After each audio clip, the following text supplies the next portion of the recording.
have you on the show. And when I was thinking to plan some yoga classes for this program, I could not find somebody better than you with whom I have worked in the Army Sports Institute also earlier. I would request you another 2 to 3 minutes. You give them a brief how fencers should do during the lockdown, what all yoga exercises. And I promise you, I will get you back for the longer session in the coming weeks. Over to you, Kranti. Okay. So namaste. First, I like to say thanks to Vikramji and the fencing team giving me the opportunities that today I can talk to you guys.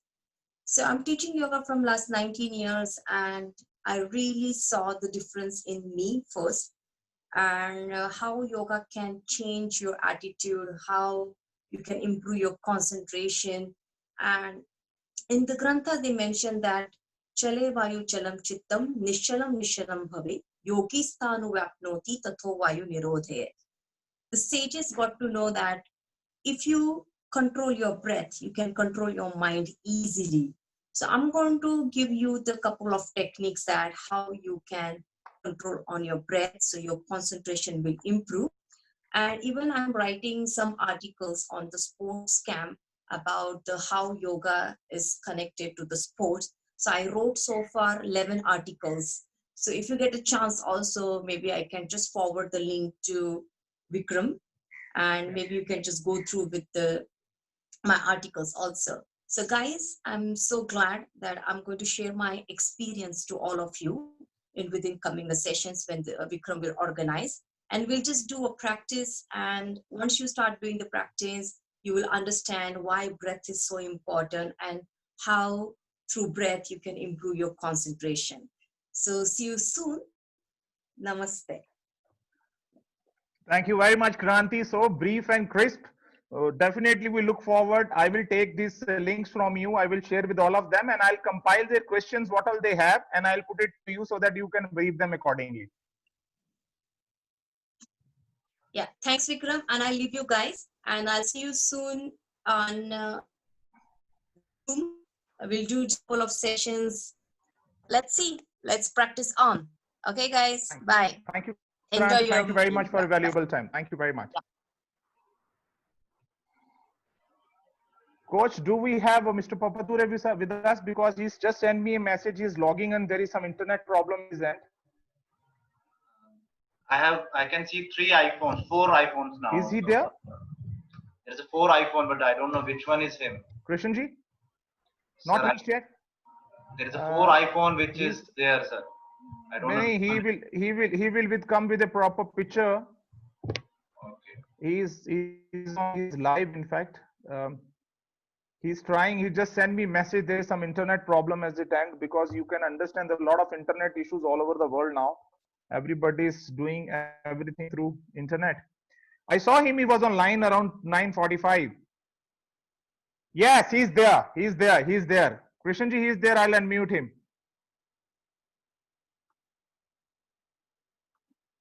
Do you hear me? Yeah. Thank you very much, Mr. Papature. It's a great honor for me to have you on the show. And let me tell you, complete India is excited to have you here. I cannot say more about you. You are wonderful. And I hope after this session, you make up your mind and we can talk to get you in India. Over to you, sir. I'm good. And you? What about you? All great. We have got around 300 people listening to you. Good.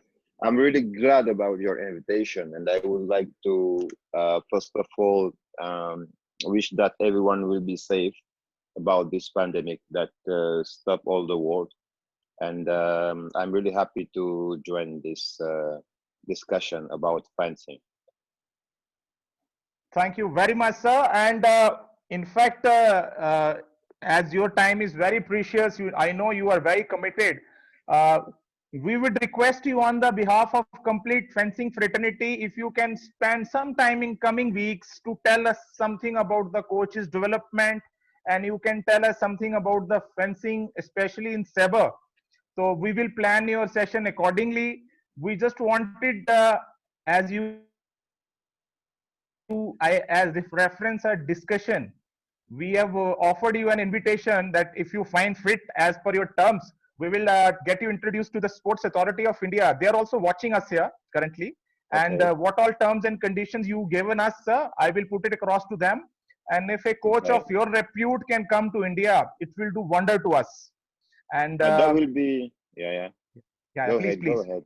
please, Yeah, please. that will be good. That will be good because I'm a FIU referee and I already make 3 Olympic Games, and I work already in FIU school. You know, the FIU school was built to teach the coaches. Like after 2 years spending in the FIU school, you will have your certificate as a coach. You know. Yes. So as a coach for a fencer, but as a coach for a coach also, like expert.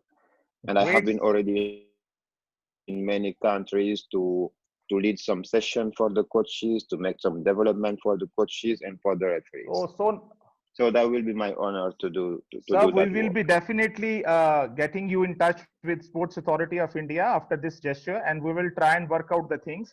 My only request to you, sir, if in future in next our program is till 15th May, if you can take 20-30 minutes to address our coaches that how should they conduct the training on basics, it will be great for us in future if you have a time. I will do my best because as you can see, I'm also working in some Okay, project sir. about some FIE Okay, project sir. for the referees. So I will do my best. I will do my best. Thank you, sir. I will stay in touch with you on WhatsApp, sir. As your Okay. time is precious. If you want to log out, it is your will. If you want to listen to us, it is your will. Thank you very much. I'll get in touch Thank with you. you again, I sir. appreciate it. Thank you so much. Thank you, And sir. stay safe. Thank you. Thank you, sir. Bye. You too.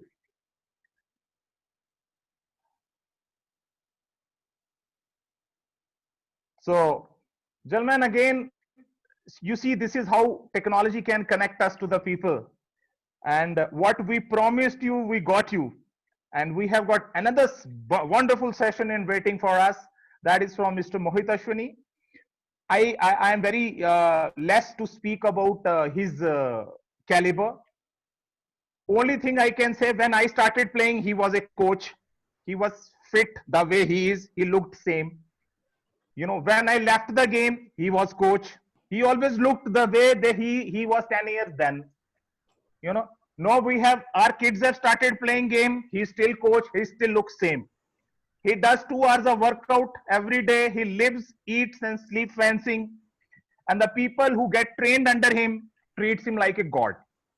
He has got his inherited personality, which is very prominent. He's very convinced what is doing that is good for the Indian fencing. We acknowledge that. And when I was planning this, there is no better than him who can teach us about the offensive actions in IPI.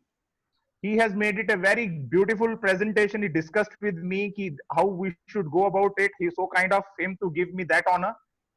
Over to Mohit sir. I address him sir because he was my senior. And best of luck, sir. As such, you are beautifully dressed.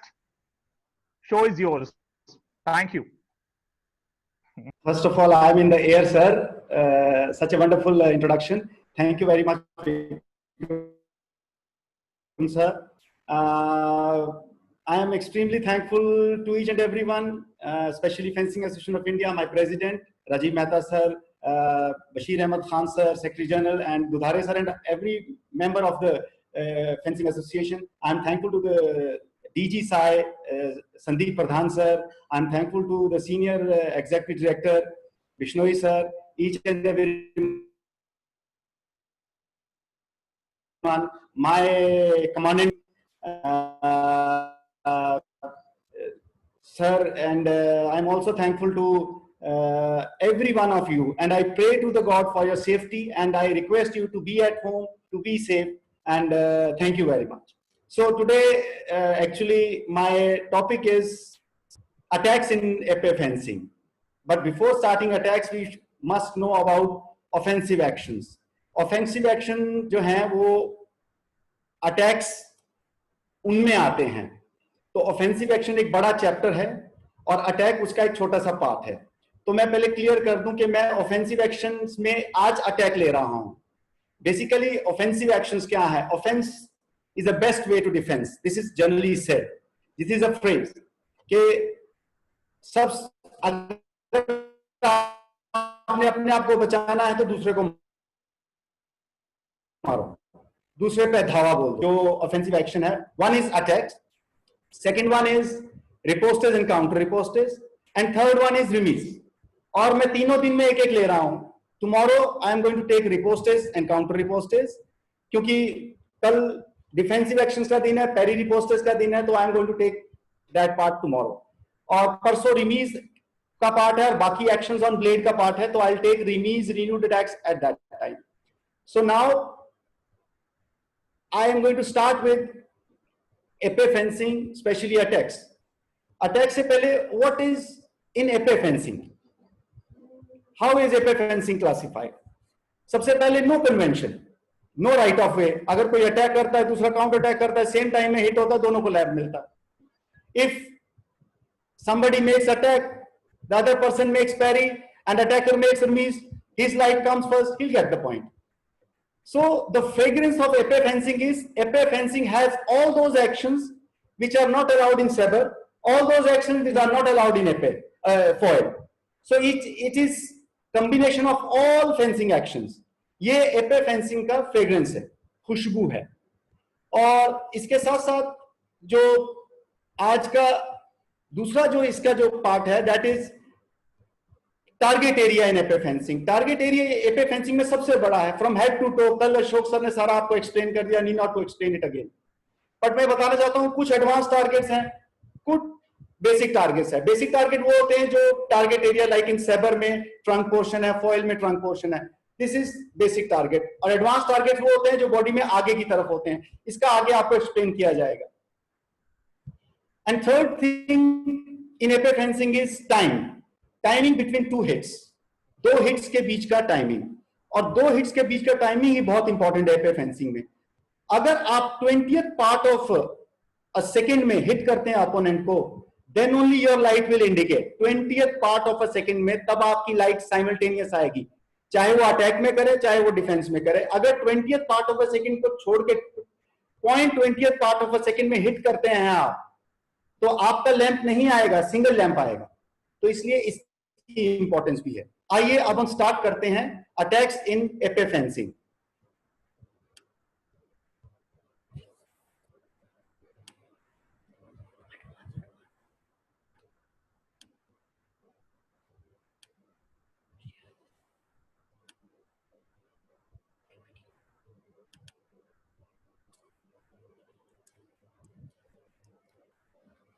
Now, attack in épée fencing.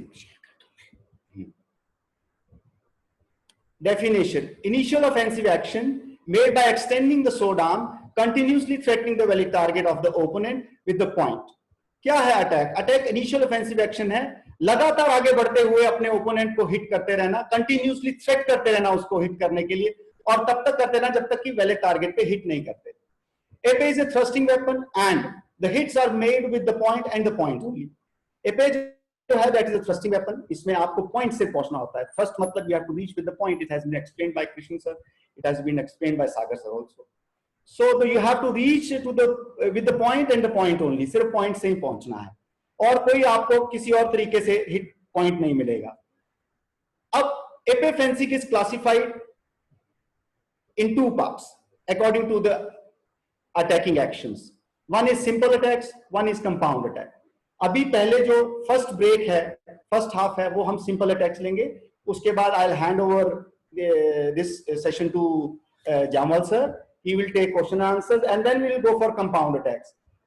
बीच में जो मैं आपको videos जो आएंगे वो मैं आपको अभी कोशिश कर रहा हूं कि फेसबुक पे भी सेंड कर रहा हूं, ताकि आप उसको, अगर ये यहां नहीं चलते तो फेसबुक पे आप उसको शेयर कर लें. So need not to be worried about, it will be shown on I will send you the links also, and WhatsApp में भी, हमारे ग्रुप में भी मैं इसको सेंड कर रहा हूँ, so that you are able to share it or you can watch it, download it and watch it. और इसके अलावा YouTube में भी मैं बना के इसका और आपको लिंक सेंड कर दूंगा, और today itself it will be reaching to you. So we are going to take first simple attacks. Simple attacks की definition क्या है? A simple attack is an offensive action consisting of only one fencing time executed with a launch or a flush. Simple action क्या है? एक offensive action है which is made in one fencing time. अब one fencing time है क्या है? One fencing time वो fencing time है जो एक फेंसर लेता है एक सिंपल हिट को कंप्लीट करने में. सागर सर ने 3 दिन पहले आपको समझाया था कि सिंपल अटैक्स क्या है, उन्होंने क्लैप करके समझाया था. मैं आपको और एक और एग्जांपल दे देता हूं कि सिंपल अटैक वो अटैक होता है जब आप अपने हाथ को सीधा कर देते हो. When you straighten your hand is called simple attack. चाहे वो आप बिल्कुल सीधा जाके हिट कर दो, चाहे आपका ओपोनेंट ब्लेड पकड़ने के लिए आए और आप लाइन चेंज करके हिट कर दो, लाइन चेंज करके हिट कर दो, पर सीधा हिट कर जाना है. और जैसे ही आपका हाथ खुल जाता है सिंपल अटैक फिनिश हो जाता है. आप हाथ खोल के लॉन्चिंग ऑफ लॉन्च या फ्लच कर देते हो तो सिंपल अटैक खत्म हो जाता है. उसके अलावा अगर आप एक सिंपल अटैक करते हो और आपका ओपोनेंट उसको पैरी कर लेता है और आप लाइन चेंज करके हिट कर देते हो, वो सिंपल अटैक नहीं रहता, वो कंपाउंड अटैक हो जाता है. That becomes compound attack. When you open the hand, your opponent makes a parry, you change the line and hit, it becomes a compound attack. Simple attack is classified in 3 parts. One is straight hit, other one is disengagement hit, and third one is cutover. ये दोनों ये तीनों जो classifications हैं, ये तीनों body पे भी कर सकते हैं. ये तीनों एडवांस है. आपका हैंड हो गया, आपकी एल्बो हो गई, आपकी थाई हो गई, आपका जो फ्रंट फुट है वो हो गया. तो ये सब एडवांस टारगेट्स में आते हैं. और बॉडी वो होती है जहां पर आप शरीर के ऊपर हिट खाते हैं, जैसे आपकी चेस्ट हो गई, फ्लांक हो गई, एब्डामन हो गया, मास्क हो गया, ये बॉडी होती है. अब सिंपल अटैक्स में सबसे पहले हम लोग देखेंगे कि वो कौन से एरियाज हैं, वो कौन से पार्ट हैं बॉडी के जहां पर कि जिसको कि हम एडवांस पार्ट्स बोलते हैं और जिसको कि हम डिवाइड कर सकते हैं भागों में. आइए देखिए, मैं आपको एक वीडियो दिखाता हूं जिसमें आप क्लैरिफाई होगा कि आप कौन से पार्ट एडवांस टारगेट पार्ट में आते हैं, कौन से पार्ट टारगेट अलग अलग बैक पार्ट में आते हैं. फेंसिंग में, खासकर फेंसिंग में 3 तरह के टारगेट होते हैं. सबसे पहले वो टारगेट होता है जो सबसे नियरेस्ट टू ओपोनेंट होता है. हमारा जो प्रतिद्वंदी होता है, जो हमारा ओपोनेंट होता है, जो टारगेट सबसे नजदीक होता है वो टारगेट नंबर हम 1 बोलते हैं. वो 2 टारगेट है हमारे, एक तो है रिस्क और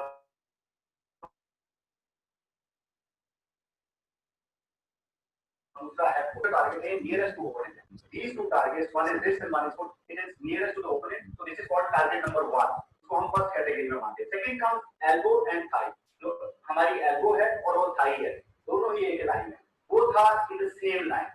अगर हमारा जो फेंसर है वो थोड़ा सा हेड आगे कर देता है तो उसका एल्बो एंड थाई तीनों एक लाइन में हो जाते हैं. तो ये आ गया सेकंड नंबर का डिस्टेंस. और अगर वो सीधा खड़ा होता है तो ये फिर पीछे चला जाता है. अदरवाइज एल्बो और जो थाई है ये नंबर 2 पे है टारगेट एरिया. और थर्ड नंबर पे जो टारगेट एरिया आता है वो है front portion, rear thigh, rear hand and mask if the fencer is standing here. अगर वो स्ट्रेट खड़ा है तो वो मास्क आता है. इन 3 टारगेट के हिसाब से हम फेंसर को हिट करवाते हैं.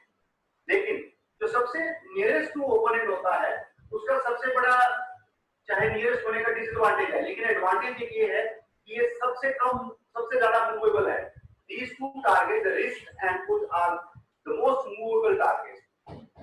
Elbow and thigh are less movable than wrist and foot. And third one is the trunk portion, mask and rear foot. ये सबसे कम मूव करते हैं, whereas सबसे ज्यादा हैंड फुट मूव करता है. तो जहां इसके ओपोनेंट के नजदीक होने के एडवांटेज है, वहां इसके जो है मूव होने के डिसएडवांटेजेस भी हैं ओपोनेंट के लिए. तो अब हम इसके बाद देखेंगे कि हम इन 3 टारगेट के ऊपर सिंपल अटैक्स और कंपाउंड अटैक्स कैसे करेंगे. आइए देखते हैं. अब जो नेक्स्ट स्लाइड है वो बड़ी इंपॉर्टेंट स्लाइड है. जैसे कि मैंने आपको पहले बताया था कि ये तो पता लग गया कि टारगेट एरिया कौन कौन से हैं. अब इन टारगेट एरियाज पे पहले हिट करवाने से या अटैक स्ट्रेट अवे करवाने से पहले it is better to start with the proper warm-up. Proper warm-up is very important. How to conduct warm-up, how to receive hit with the point, how a fencer goes back when coach comes forward to deliver hit, when opponent comes forward to deliver hit. Now we'll see this in our next slide.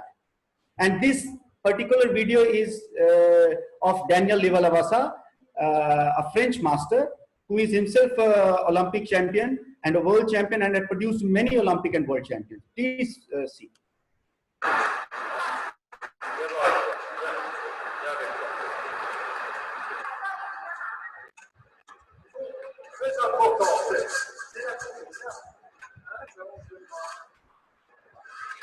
Voilà, je contrôle, je suis le coach, je contrôle. Voilà, voilà, je regarde que l'épaule est bien relâchée, je lâche.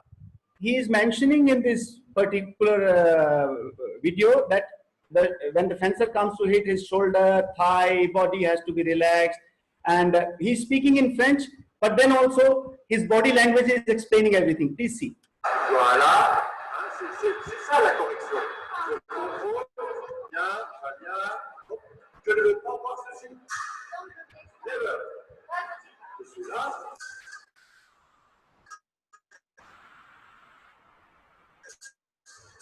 Voilà, regarde. Voilà. Là, je pose. Voilà. 1, 2, 3, 4. 3, 7, 3, 9, 4. That's it. Okay? Very important. C'est la compétition. La touche, c'est ça. Si la pointe est là-bas, protection. Là. Always. Always. Hein? Always. Always ici. Là. 1, 2, 3, 4. Ok. Voilà. 1, 2, 3, 4. Ok. Maintenant, j'attaque. Là. 1, je marche. 2, 3,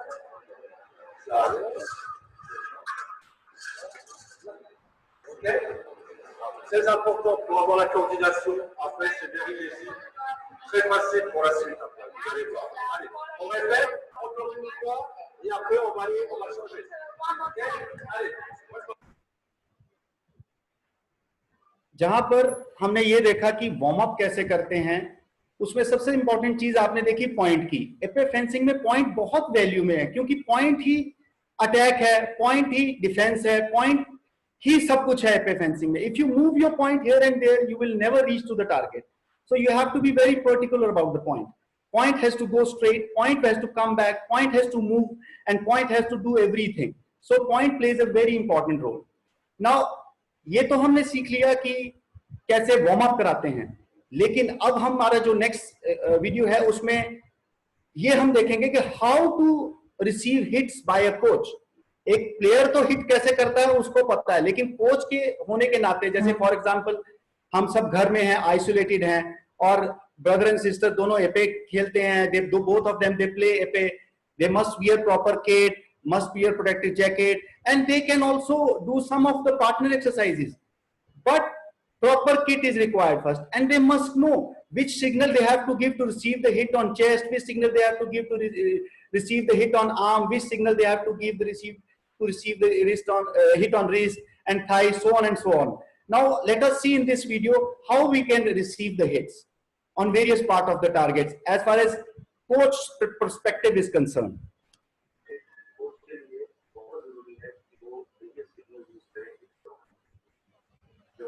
करवाता है, जब वो chest पे hit करवाता है, forearm पे करवाता है,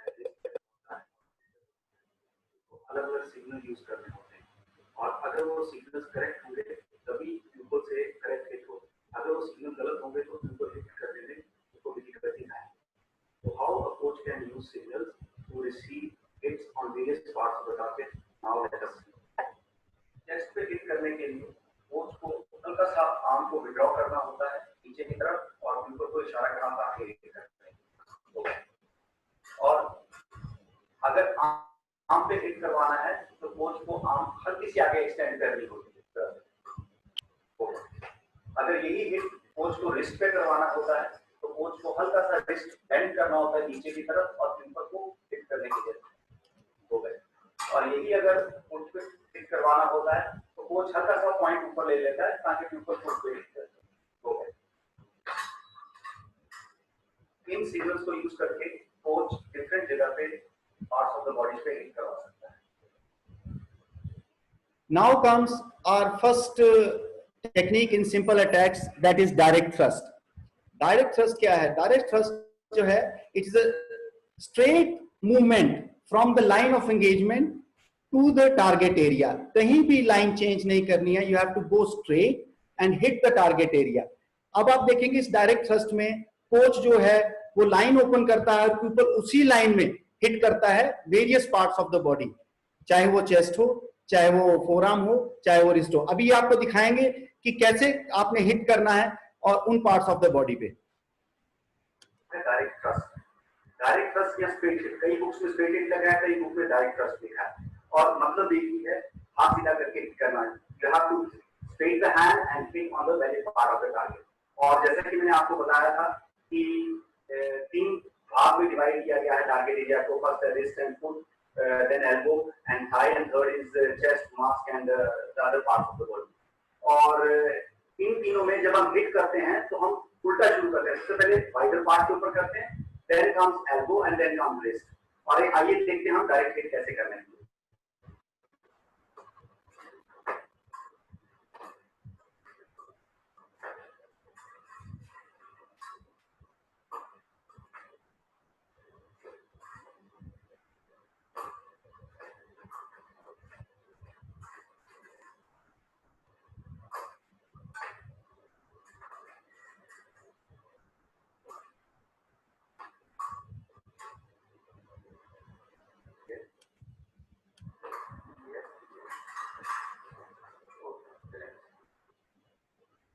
अभी आपने देखा कि ना ही केवल direct hit upper part of the body होते हैं, डायरेक्ट हिट हम lower part of the body भी कर सकते हैं। और इसी तरह से हम डिसएंगेजमेंट जो नेक्स्ट जो हमारी जो साइट है डिसएंगेजमेंट हिट, वो हम कर सकते हैं। डिसएंगेजमेंट हिट क्या होती है? Disengagement when you change the line of engagement and you hit on the other line is called disengagement hit. Disengagement जो होती है ये फ्रॉम एंगेजमेंट भी हो सकती है, और कईयों को, कई फेंसर्स में कोचेस को डाउट होता है ये सर ये तो एंगेजमेंट में होती है। नहीं, you can do it without engagement also. आपको ब्लेड को इवन एंगेज करने की भी जरूरत नहीं, there is no need of engagement. Disengagement alone can not happen, सीधी सी बात है। जब तक आपका ओपोनेंट आपका ब्लेड नहीं पकड़ेगा डिसएंगेजमेंट नहीं होगी। और एक और आपको सीक्रेट बताता हूं डिसएंगेजमेंट का, जो अपर पार्ट ऑफ द बॉडी है डिसएंगेजमेंट जब करनी है तो हमेशा ब्लेड नीचे से निकलता है। फॉर एग्जांपल आप अगर सिंपल क्वाड करते हैं तो डिसएंगेजमेंट ब्लेड नीचे से निकलता है, सर्कुलर 6 करते हैं तो डिसएंगेजमेंट ब्लेड नीचे से निकलता है। वेयरएज अगर यही लोअर पोर्शन में होता है तो ये ऊपर से निकलता है, ये देखिए ये ऊपर से निकलता है, डिसएंगेजमेंट ऊपर से होता है ये। और अपर पार्ट ऑफ द बॉडी में डिसएंगेजमेंट हमेशा नीचे से होता है, पर तब होता है जब ओपोनेंट पकड़ता है, नहीं तो वो सिंपल अटैक माना जाएगा। आइए डिसएंगेजमेंट ये दिखा रहे हैं आपको, देखिए कैसे करते हैं। और डिसएंगेजमेंट करने के टाइम में हम लोग 9 केवल अपर पार्ट ऑफ द बॉडी करेंगे, वही तीनों टारगेट्स पे, बल्कि फुट पे भी नहीं करेंगे। आइए देखिए।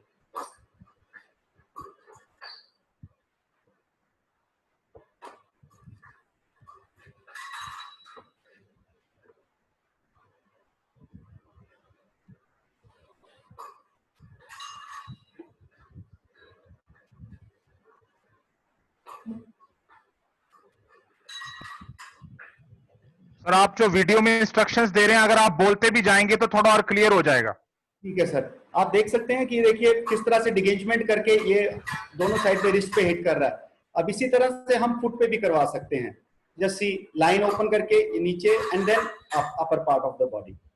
सो इस तरह से ये हमने डिसएंगेजमेंट देखा। अब इसी तरह से हम कट ओवर भी कर सकते हैं on various part of the body. लेकिन कट ओवर है क्या? कट ओवर जब हम पॉइंट के, ओपोनेंट के ब्लेड के पॉइंट से हम ब्लेड निकाल के हिट करते हैं, that is called cut over. Cut over. और हैरानी की बात यह है कि इसको हम बोलते तो कट ओवर हैं, लेकिन जब लो लाइन में होते हैं तो हम नीचे कट करते हैं। जिस तरह से डिसएंगेजमेंट में हम ऊपर हिट करने के टाइम में नीचे से ब्लेड निकालते थे, इसमें बिल्कुल उल्टा है। इसमें कट ओवर में हम ऊपर ब्लेड ऊपर से निकालते हैं ऊपर के पॉइंट्स पे हिट करने के लिए, और नीचे के ब्लेड नीचे से निकालते हैं, नीचे से ओपोनेंट के ब्लेड के नीचे से कट ओवर्स करते हैं और ऊपर से ऊपर की तरफ करते हैं। लेकिन सभी कोचेस के लिए, सभी फेंसर्स के लिए एक इंस्ट्रक्शन है कि जब कभी भी आप कट ओवर करते हो, whenever you go for cut over, never open your wrist, because this is the most dangerous action. You understand now what is the dangerous thing? You make this cut over with the wrist and you receive the hit underneath. Very, very common action. Now how you can make, you can break your wrist down like this and then you can make it like this, so that when your opponent comes, you hit him first. So like this. Don't make it wrist upwards, break the wrist and perform it like this. And don't take only the hand part of the full arm goes up, full arm goes up. Now see how the fencer performs. You see. Cut over hit करेंगे high line में भी और लो line में भी। आइए देखते हैं कैसे।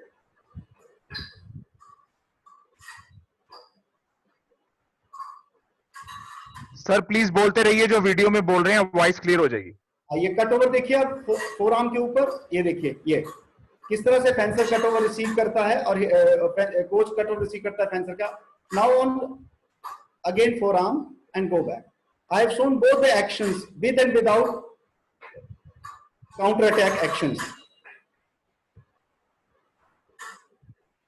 ये लो लाइन कट ओवर और high line hit. Now you can see again forearm. Now on foot you can make this action. Okay. Now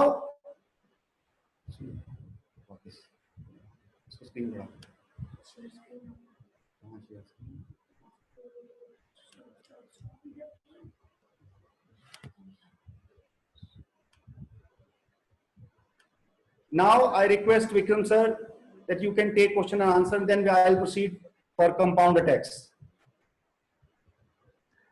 Thank you, Mohit ji. It was a wonderful explanation. You can see the things in chat box, how people are responding to your explanation. The first question, I will address two questions to you only. Thank you, First sir. question by said ki what is the difference between stop hit and time hit? Time hit is a part of stop hit. Okay. It is, one is hit with opposition and one is hit without opposition. जो stop hit के दो parts हैं, hit with opposition, hit without opposition. This is hit without opposition. With opposition is called time hit. Okay. No, second thing, second question is asked ki what is the importance of low line and high line in the fencing? It is a tactical or it is a technical? Can you elaborate on that? How fencer should practice with both lines? Can you elaborate on? First of all, it is very easy to work on both lines. Second thing is both lines are important in épée fencing, because both, any line, either mask also is important, because wherever you get a hit is important.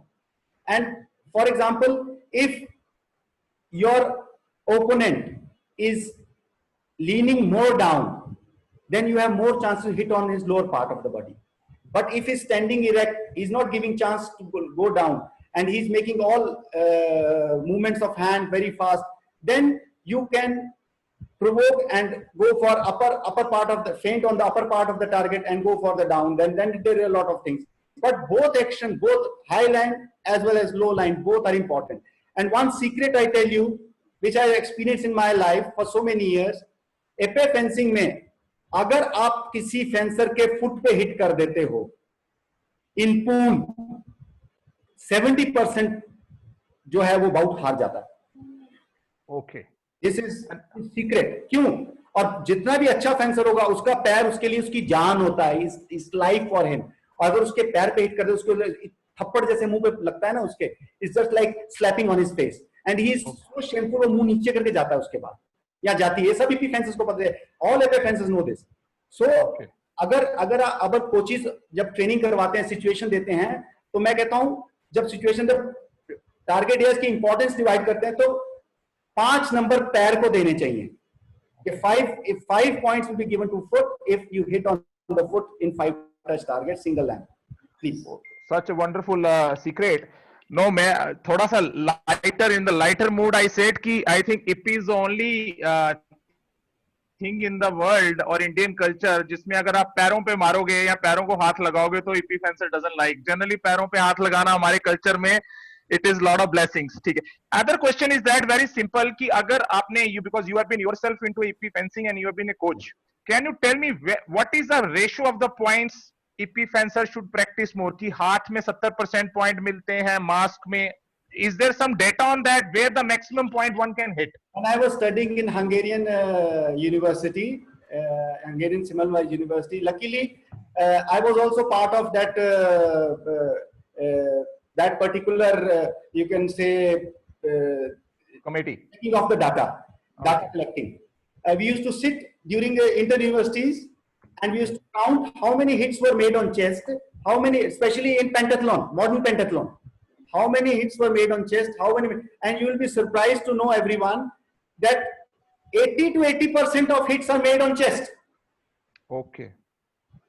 Other hits are very less. 2 to 3% on hand, 1 to 2% on foot, but 80 to 85% on head, 2 to 3% on mask, 1 to 2% on chest. So you will from here you can analyze which part is more important. Okay, sir, the last question for you. After that, I've got 2-3 questions for referees. I can request host to unmute Deepak and Rashid and Lohit if possible. First, last question. What are the possibilities of defense in Ippy fencing? This is a question from fencer from Assam. Possibilities of great defense of your own understanding, there is no attack. Okay. In my opinion, and what I have studied, at the initial stage, fencer is of 14, 15, 16 years old. He is more secure. He is more, not secure of making parries. He makes more hand straight and counter attack. As he goes with the fencing, he makes more parry ripostes, remise attacks. Then at the early age, he finds more security only extending the arm. Okay. Touching the head first on the attack. Okay. Thank you, sir. We'll come back to you, Mohitji, again. I keep requesting all opponents to keep writing your question. No question is for Deepak, Ippy referee. Deepak, can you hear me? Yes, sir. Welcome you. You have been a silent listener for so long. Now it is your day, your week. Tell me, there is a question from Mr. Mukesh from Bihar. He is a former very good fencer. Sir. He tells me that what is the, suppose two fencers are playing. Yes, sir. दो fencer खेल रहे हैं. Fencer ए ने भी hit मारी, fencer B ने भी hit मारी. Timing of the hit is same. Both gets a light. जी जी. You give a point to both the players, but the side referee comes and tells you कि fencer B की hit थी, पहली ground पे थी, and then it came on the target. Alright, sir. In that situation, what is your decision? उस situation में आप क्या करेंगे? सर मैं साइड रेफरी, मेरा जो को रेफरी होगा, साइड रेफरी होगा, मैं उसके पॉइंट से एग्री होऊंगा एंड जो फेंसर बी है उसका हिट एनाल करके फेंसर ए को हिट अवॉर्ड करूंगा sir. Okay. What is the penalty when a fencer crosses the lateral boundary of the piste with 1 foot? This is a question from Bangladesh. If Rashid can answer that. Thank you Vikram. अगर fencer 1 foot से बाहर जाता है तो वो penalty नहीं है, क्योंकि दोनों पांव से ही जब फेंसर जो है वो बाहर जाता है तो तभी उस कंडीशन में ही हिट को जो है वो नॉल किया जाता है. Okay. In case both the legs have to go out, then only it will be annulled. Otherwise, it will not be annulled. Yes. 1 point. Yes. In fact, अगर थोड़ा सा toe 1 minute is also on the line, front foot का, Yes. so the point will not be annulled. Even if हवा में भी पाँव है और जब वो लैंड करता है वो लाइन के ऊपर उसका जो टो है वो लैंड करता है, it is also valid. Okay. Another question is for Deepak. It is specifically Sir. for you, Deepak, if you are there. The question goes that in Ippy fencing, Again, the question of the passivity is coming again and again. I just want to tell you, if you can tell them about the passivity in 10 seconds, because your class is there in last Saturday, I suppose. So we Sir. will be explaining passivity. Pe people are very curious. They said ki passivity pe agar 10 second ke liye, if you can tell.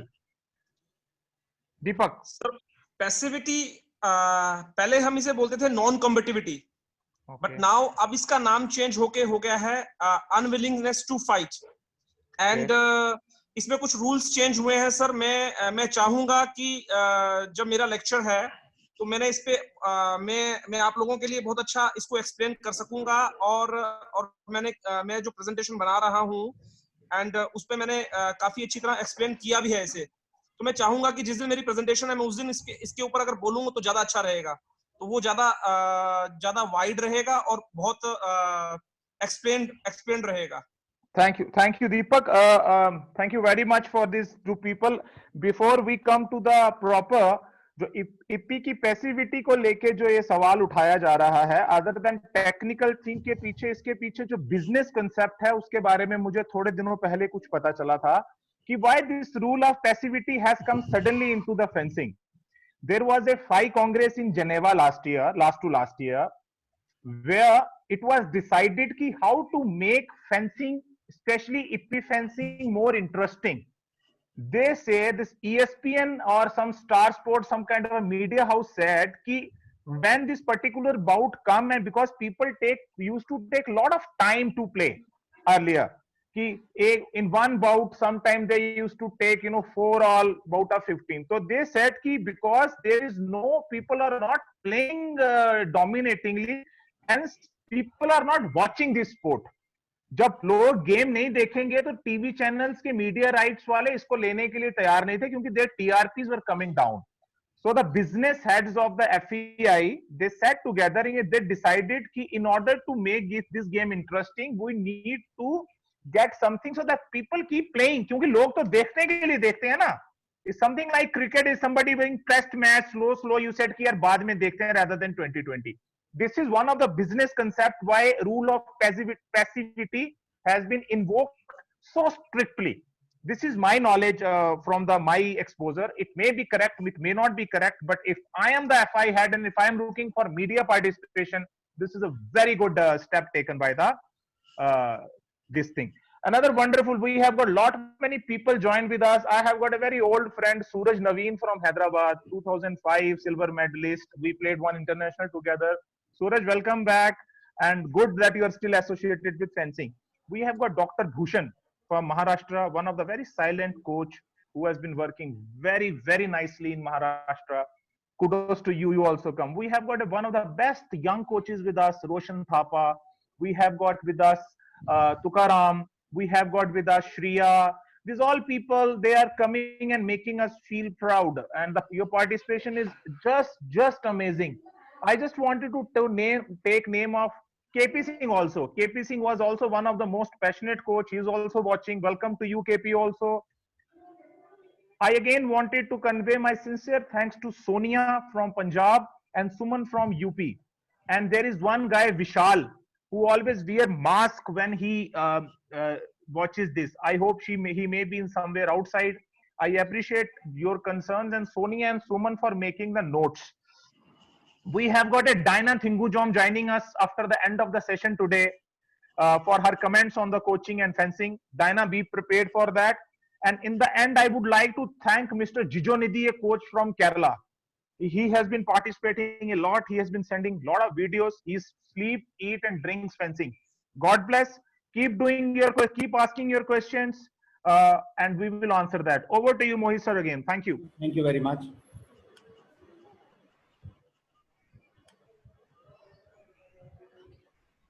Now comes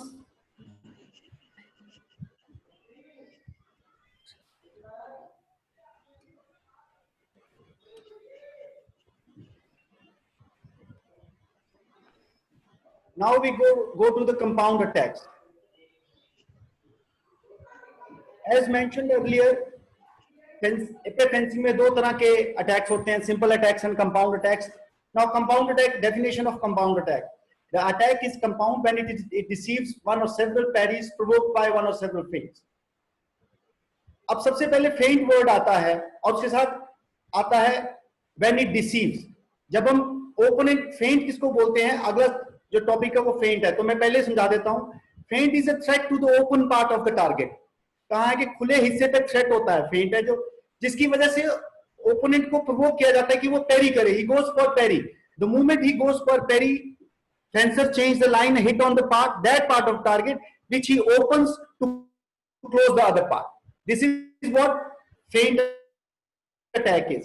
अब compound attack जो है वो भी जो है 3 तरह हिस्सों में ही डिवाइड किया जा सकता है, सिंगल फेंट, डबल फेंट और मल्टीपल फेंट। बट एपे फेंसिंग में मैं आपको क्लियर कर दूं, डोंट गो फॉर डबल फेंट और ट्रिपल फेंट और एनी अदर फेंट। एक फेंट अगर ओपोनेंट पैरी कर दे, you are the luckiest person on earth. Yes, don't go for 2 feints, otherwise you will commit suicide. This is what clearly we say. If you go for 2 feints, definitely you will receive a counter attack, and ensure that it will be first. Now comes classification according to the opponent's anticipated reaction. Feint of an attack varies in their technical execution and are classified into several categories. अब ये अपने आप नहीं decide किया, ये decide किया opponent के anticipated reaction की तरफ, क्या क्या रिएक्शन वो करता है उसके बिहाफ के ऊपर ये फेंट डिसाइड हुए हैं। अपने आप पे नहीं हम डिसाइड कर सकते कि वो ये करेगा तो मुझे ये करना, वो ये करेगा तो मुझे ये करना। तो कैसे कैसे होता है? Feint of the simple attack, the feint of the compound attack, the fast feint, the combined feint, feint with the foot raise and flick feint.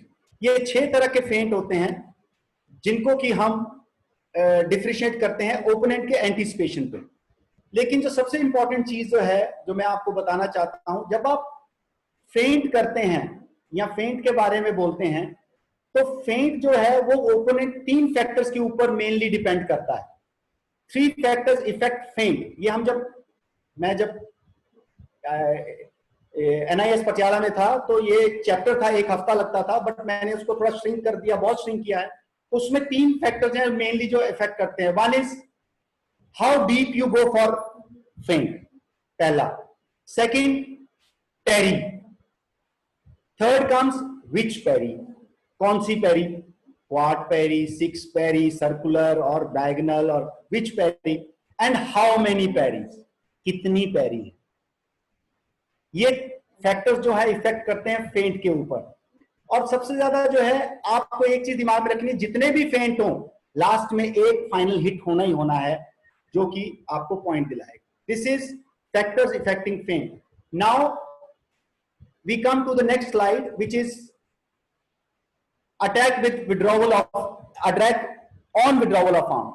ये जो है सबसे इंपॉर्टेंट चैप्टर है इपी फेंसिंग में। इसको मैं चॉकलेट हिट के भी नाम से जानता हूं। कई बार क्या होता है, फेंसर फेंट करता है हाथ के ऊपर ओपोनेंट के, और ओपोनेंट हाथ खींच लेता है, फेंसर पीछे चला जाता है। This is the, I can say, worst thing ever happens. वो चॉकलेट पॉइंट जो वो ले सकता था, जैसे विड्रॉ किया वो कंटिन्यूसली हिट कर सकता है हाथ के ऊपर, वो खो देता है, वो चांस को मिस कर देता है। और उस टाइम पे ही loses one opportunity which I call a chocolate hit, और वो लड्डू वो जो मुंह में जाने लगता है वो नीचे गिर जाता है, it fails down. When opponent reacts to the feint by pulling his or her hand, go again, go straight, go and hit. Don't wait, otherwise you will lose a chance or you will lose a point and you will be unlucky for that. Maybe next time he don't react, he may flush on your feint and you are dead. So like this, always when opponent pulls arm, उसके ऊपर immediately react करो। और सबसे पहली slide में इसकी दिखाने वाला हूं। Now next thing, फेंट जब भी कोई कोच सिखाता है या प्यूपल सिखाता है, खासकर नीचे, हाथ के ऊपर नीचे, always go for hit, always go for hit. I stress, I emphasize on this point, always go for hit, because if you don't go for hit, opponent will make counter attack on your wrist, because he will see 2 times, and 3rd time he'll see he's only making a feint and he'll go for counter attack. and you will receive a hit on this part. Go for a hit. It is his problem. It is defender's problem to make parry, or he makes a counter attack. He makes whatsoever action. It's you go for your. In my every compound attack, I have shown all these things. I have received hit on every compound attack. Please see. Now attack on withdrawing of arm. When opponent pulls arm, what we can do? Single page से pick करेंगे और सबसे पहले हम paint करेंगे, अगर opponent draw करता है आर्म को तो कहां आ जाते हैं, हाईलाइन और लो लाइन। ये देखिए हाई। सर अगर जो वीडियो में बोल रहे हैं बोलेंगे तो ज्यादा समझ आएगा सर। हाँ जी, देखिए अब आप देखिए किस तरह से फेंसर आर्म के ऊपर शो कर रहा है, खींच रहा है। जैसे कोच ने आर्म खींचा, फेंसर कंटिन्यू करता है हिट चेस्ट के ऊपर। This is withdrawal of arm. इसीलिए मैं बोलता हूं आपको अगेन एक बार और कोशिश करेंगे ये स्लाइड देखने के लिए। सिंगल पेज से पिक करेंगे और सबसे पहले हम लोग पेंट करेंगे, अगर ओपोनेंट ड्रॉ करता है आर्म को तो कहां आ जाते हैं, हाईलाइन और लो लाइन। ये देखिए हाई। देखिए किस तरह से हिट करता है। जैसे वो आर्म पे हिट करता है, फेंसर खींच लेता है, इमीडिएटली फेंसर आगे जाता है without going back, immediately forward foot के ऊपर हाई एंड लो लाइन में। तो this is when opponent withdraws the arm. Now next is direct फेंट एंड डिसएंगेजमेंट हिट। बड़ा ही कॉमन फेंट है। आइए देखिए कैसे फेंसर कर सकता है। डायरेक्ट फेंट के अगेंस्ट में जब ओपोनेंट पैरी करता है, सर्कुलर सिक्स या सिंपल क्वाड पैरी करता है, तो उसमें कैसे फेंसर लो करके हिट कर सकता है, चेस्ट के ऊपर या थाई के ऊपर। ये देखते हैं और कौन से टाइम पे कौन से जगह पर हिट कर सकता है। ये देखिए आइए देखिए किस तरह से फेंट किया। अब जैसे पैरी 6 की, उसने ब्लेड पकड़ के हिट कर दिया। आप देख रहे हैं मैंने दोनों हाथ का यूज किया, लेफ्ट हैंड भी राइट हैंड भी, सो दैट ये क्लियर हो जाए आपको। ये देखिए फुट के ऊपर मैंने दो एक्शन इसलिए दिखाए हैं ताकि आपको कंफ्यूजन न रहे कि वन हाई लाइन में वन लो लाइन में, हाई लाइन में कैसे करना और लो लाइन में कैसे करना। नाउ नेक्स्ट इज डिसएंगेजमेंट फेंट, disengagement hit. Very common action. जब फेंसर ब्लेड पकड़ने जानबूझ के ओपोनेंट ब्लेड पकड़ता है तो आप डिसएंगेजमेंट करते हैं, और जैसे आप दोबारा उसका आपका ब्लेड पकड़ने के लिए आता है ओपोनेंट, तो आप दोबारा डिसएंगेजमेंट करके हिट करते हैं। Very common action in fencing. और कैसे कैसे करेंगे। देखिए ब्लेड पकड़ने आया, जैसे ब्लेड पकड़ने आया ओपोनेंट ने ब्लेड चेंज कर दिया। दोबारा ये देखिए ब्लेड पकड़ने आया, जैसे आया। ये फेंसर की जो इनिशिएटिव है वो मैंने आपको पहले बताया कि उसको हाथ पे जाना है, उसको एडवांस टारगेट पे जाना है। Let him go to the advance target and touch you. उसको वो ओपोनेंट की प्रॉब्लम रहने दो, वो पेरी कब करता है, वो चाहे बिफोर करे चाहे ड्यूरिंग करे, वो उसकी प्रॉब्लम है। अगर आफ्टर करेगा तो हिट खाएगा ही खाएगा। लेकिन अगर आप हिट नहीं करते हैं या आपका प्यूपल हिट नहीं करता है तो definitely it will be a big problem, क्योंकि उसके ऊपर काउंटर अटैक आएगा ही आएगा।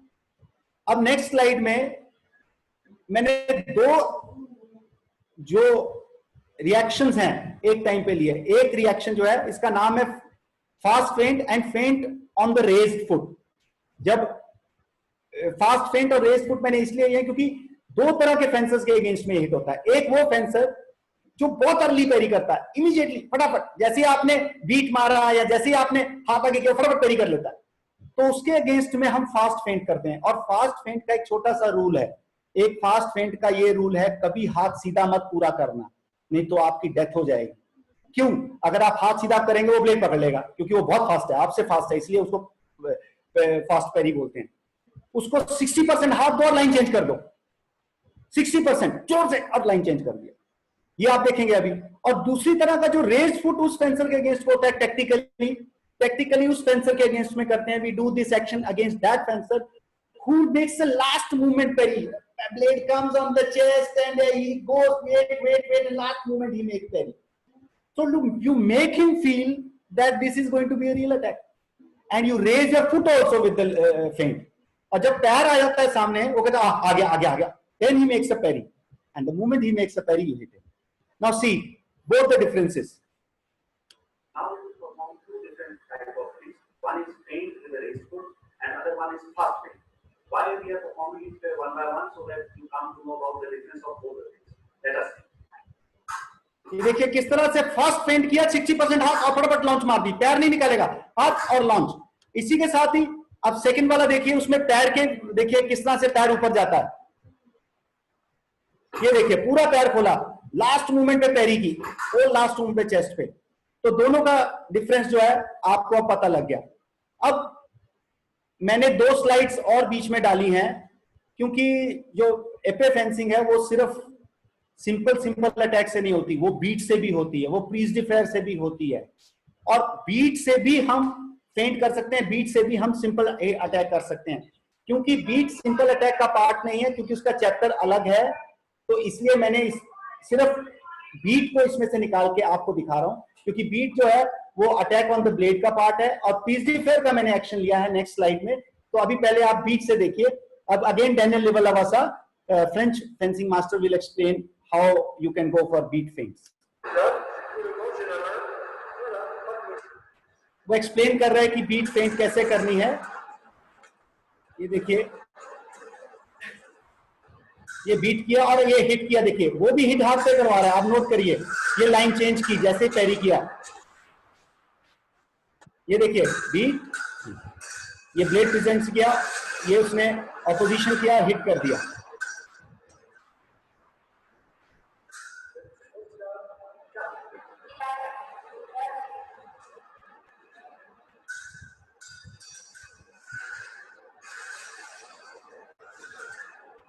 ये देखिए,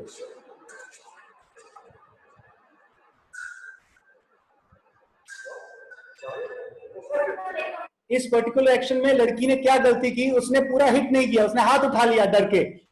यही चीज मैं आपको समझा रहा हूं कि प्यूपल के को हमेशा हिट करवाना है, लेकिन let it is headache of opponent, he makes parry और not, it's not your problem, you have to go for hit. क्योंकि ये फॉयल फेंसिंग नहीं है जी, ब्लेड पकड़ा गया जी, मेरी कन्वेंशन खत्म होगी, मेरा राइट ऑफ वे खत्म होगी। No convention in epee fencing. Epee fencing is conventionless, no right of way, go for it and you will definitely get the result.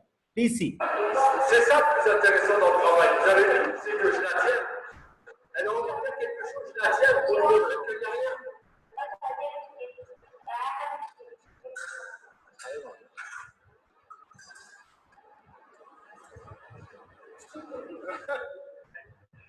Slow motion.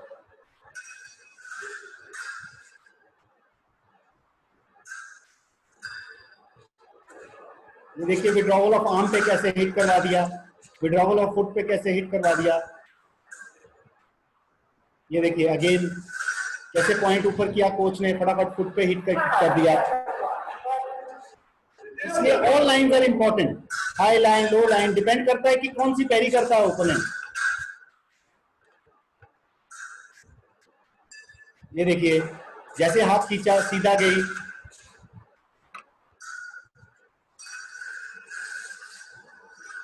You can see how she is making opposition. अभी इसके बाद हम opposition देखेंगे। ये देखिए जब coach ने पैरी 6 किया,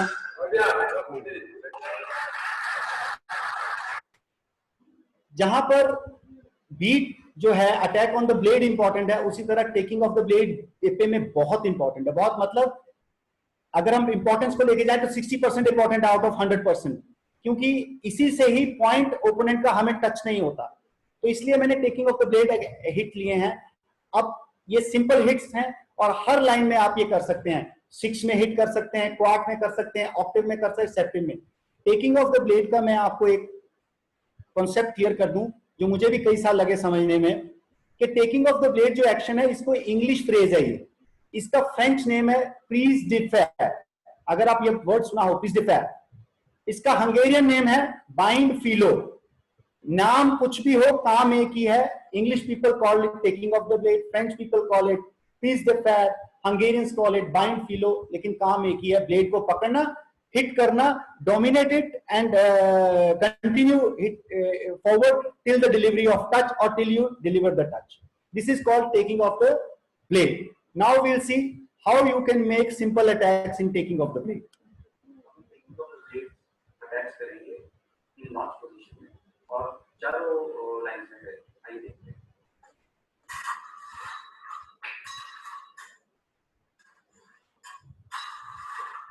ये क्वार्ट में किया, पहले 6 में, ये क्वार्ट में, नाउ ऑक्टेव, ऑक्टेव, और देखिए सेप्टिम में किस तरह से प्यूपल ब्लेड लेके आएगा। ये ब्लेड हिट किया और प्यूपल ने ब्लेड उठाया और ये ऊपर लाके हिट कर दिया, ताकि किसी तरीके से भी आपको ब्लेड टच ना हो सके या फेंसर को ब्लेड टच ना हो सके ओपोनेंट का। तो अब हम इसमें नेक्स्ट स्लाइड जो है, इसमें फेंट अटैक या कंपाउंड अटैक के बारे में, किस तरह से पीस डिफेयर में कंपाउंड अटैक कर सकते हैं वो देखेंगे। इसमें जो मेन चीज मैंने दिखाई है कि स्टेप फॉरवर्ड में वो पीस डिफेयर करता है, और जब जैसे ही ओपोनेंट को लगता है कि ये ब्लेड टच होने वाला, वो पेरी कर देता है, वो लाइन चेंज कर देता है। जैसे ही लाइन चेंज करता है, जो फेंसर है वो लाइन दूसरी साइड पे जाके हिट कर देता है। आइए देखिए कंपाउंड अटैक किस तरह करते हैं पीस डिफेयर एक्शंस में।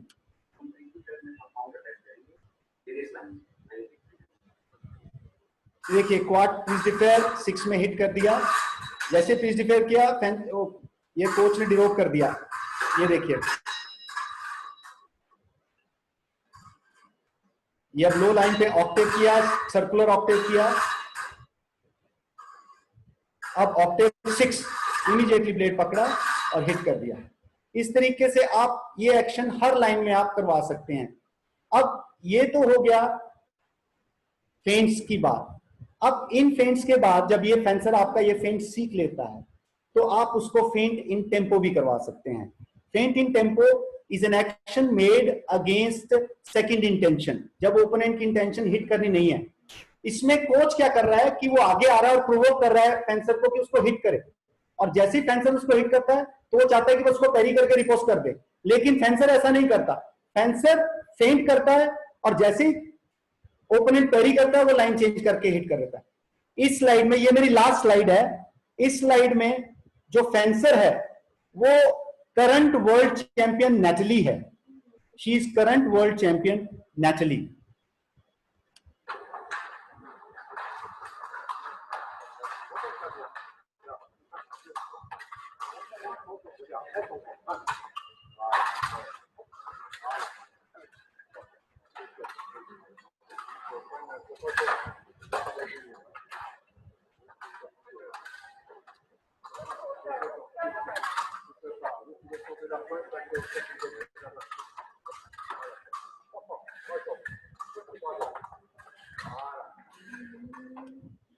Okay, thank you very much. And now I request Vikram to please take over the charge. Vikram sir, please take over the charge. Thank you, Mohit ji. It's a wonderful session. Brief, to the point, easy to understand. हमारे पास बहुत से questions आ रहे हैं, पर Please. उससे पहले I must tell you sir that हमारे साथ अभी जुड़ चुके हैं Shri Bashir Ahmad Khan sir, the secretary general of fencing association of India, जिन्होंने पिछले 2 साल में इंडियन फेंसिंग को बदल के रख दिया है। ये सिर्फ उन्हीं की लीडरशिप का कमाल है कि हम सब इतनी चीजें कर रहे हैं। Bashir sir, over to you. आपको लगभग 300 350 फेंसर और कोचेस सुन रहे हैं।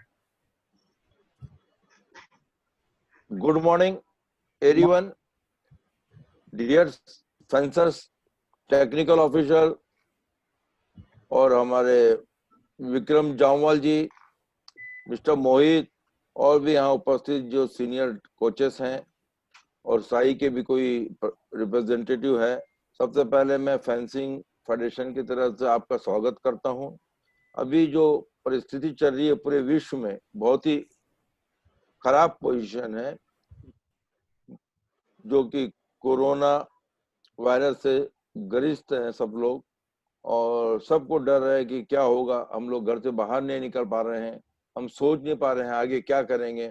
लोगों का, कईयों का रोजी रोटी पे आ गया है, जो नौकरी करते हैं वो परेशान है, मजदूर लोग परेशान हैं। उसके बावजूद इस संकट घड़ी में हम मिस्टर संदीप प्रधान, मिस्टर राजू मेहता जी और साई के अन्य जो सीनियर ऑफिसर हैं, उनको मैं धन्यवाद देता हूं। उन्होंने जूम के द्वारा एक ट्रेनिंग सेशन फॉर कोचेस का रखा है, उसके लिए उनको बहुत बहुत धन्यवाद। फेंसिंग बहुत ही अच्छा गेम है, और फेंसिंग में इतने मेडल्स हैं। हम मेहनत करेंगे तो मैं जानता हूं हर खिलाड़ी के सोते समय भी उसको उस खेल के में दिमाग में आता है। मेरे जैसे व्यक्ति को रात दिन फेंसिंग दिखता है, तो खिलाड़ियों को और कोचेस को दिखता होगा।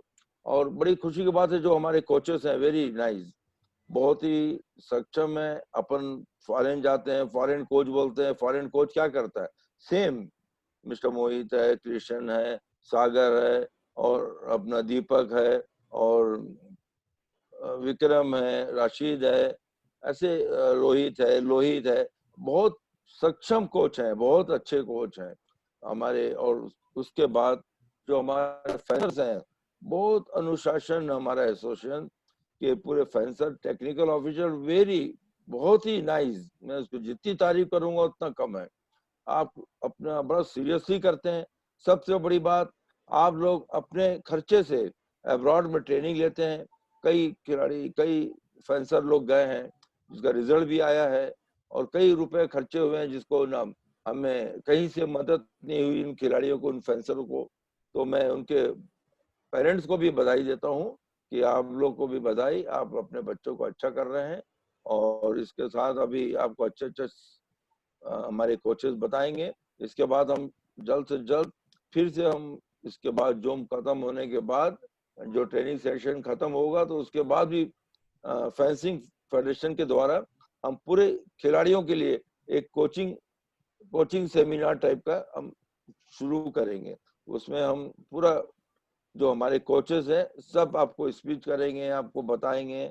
तो ये जो समय है बहुत ही है, और कोरोना में मैं आप लोग को दुआ देता हूँ कि आप सब स्वस्थ रहें, अच्छे से रहें, डिस्टेंस मेंटेन करें, घर से बाहर कोई नहीं जाएं, और स्पेशली कोई बाहर की चीज ना खाएं, घर में खाएं, अपने माँ बाप के बीच में रहें, सब उसमें रहें। आधे आधे घंटे में अपना हाथ धोएं, अपना नाक मुंह में हाथ ना लगाएं, और अपने वेपन को भी सैनिटाइज करके चेक करें।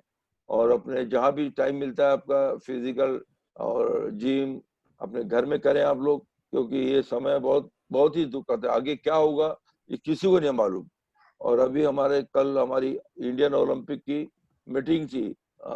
ओलंपिक जो टोक्यो में हो रहा है उसके संबंध में, प्रिपरेशन की तैयारी के संबंध में हमारे राजू मेहता जी जनरल सेक्रेटरी, हमारे बत्रा जी अध्यक्ष हैं, और हमारे प्रिपरेशन कमेटी के चेयरमैन ललित भानोर जी, और मिस्टर वैश्य जी, और सीनियर ऑफिशियल 62 ऑफिशियल थे आईओ के।